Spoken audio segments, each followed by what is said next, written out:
We have 4 Gospels out of hundreds of Gospels that did not make it into the Bible, that were considered not fitting together with the 4 that's chosen. How do we know any of this is a real person? How do we know it's not a legend? How do we know it was based on a real Jewish rabbi with a little bit of embellishment? It's kind of like the same thing with King Arthur. Was there a King Arthur? Maybe there was, but it's been turned into legend for so long ago that we can't really believe in the legend, and it's hard to piece it apart as the actual person, King Arthur. Same thing. King Arthur lived approximately 5th century. All the writings about King Arthur come about 400 years later.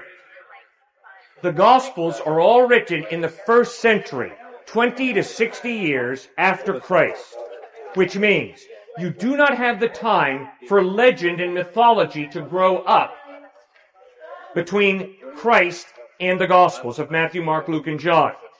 King Arthur, who lives in the 5th century, is not written about for 400 years. That's enough time for legend to spring up.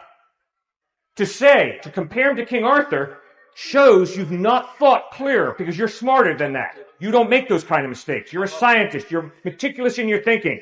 You're making a huge blunder, sir. How about Paul Bunyan? Yeah, what about Paul Bunyan? How much is legend? How much is fact? Well, what type of literature is Paul Bunyan spoken about in?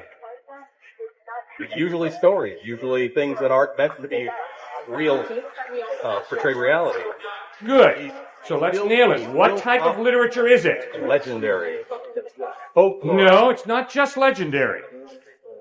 It's modern, novelistic fiction. Yeah. Right? That literary style did not exist BC or for hundreds of years AD. They never had stories in order to teach morals, in order to teach philosophical lessons. Come on, sir, you got to listen closely. I said modern, novelistic, historical fiction. That is a literary style that we have today.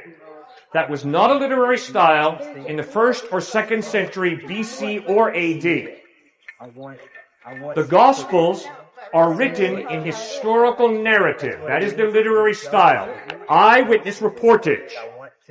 Modern, realistic fiction, historical fiction, was not a literary genre used in the 1st, 2nd, 3rd century AD. Instead, you had things like epic poem, the Iliad and the Odyssey. The Gospels are not epic poem. You had mythology, but it was not mythology and history wedded together the way we have in Superman, Batman, today. That literary style did not exist. Maybe not by those words, but mythology existed for sure, and that's what I'm saying the Bible may be, is Christian. Sure, we agree. Mythologies existed for thousands of years. And they had their writings. But not historical, novelistic, modern fiction. That did not exist. So you say that the Gospels are eyewitness. That's their claim. That's their claim. Correct. We know that the Matthew, Mark, Luke, and John are labels put on the Gospels. No, they're not labels put on the Gospels. If you look at the New Testament Bible, it would clearly say in the ordinance that these names have been historically assigned to them. We don't know if it was a Matthew or a Mark or a Luke that wrote them. Why? Why are those names assigned to those writings? You think they just arbitrarily pulled this stuff out of the air? No, because we have the writings of Papias. We have the writings of Clement, Bishop of Rome, in 95 AD.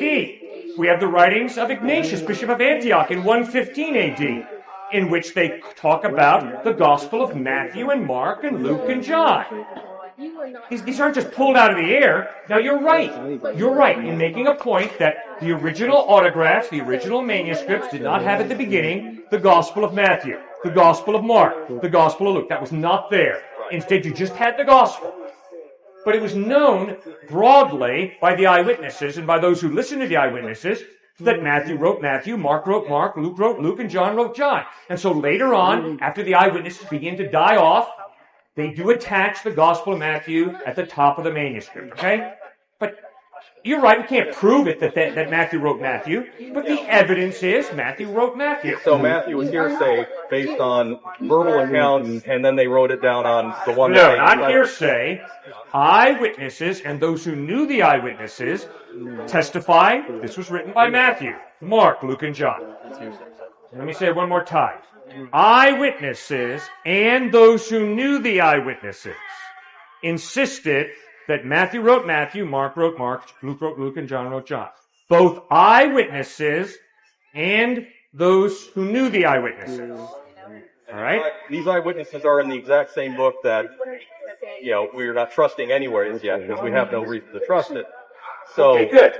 Yeah, it's very circular and it's contained completely in the Bible. Circular? Yes. Oh, that's dishonest intellectually as all get out. Because you have not asked me the honest question, which is, why do you trust those documents to give you accurate information? Instead, you've just jumped to a conclusion that I'm being circular. So come on, sir, why don't you ask me? Cliff, what's the evidence that the Gospels are historically reliable? I've already told you they're not historically reliable, and you've already agreed that they're embellishments. I have not agreed that they're embellishments. Never once did I. Little black flesh. Sir, that's not in the Gospels. The Gospels do not include a flood account. That's in Genesis.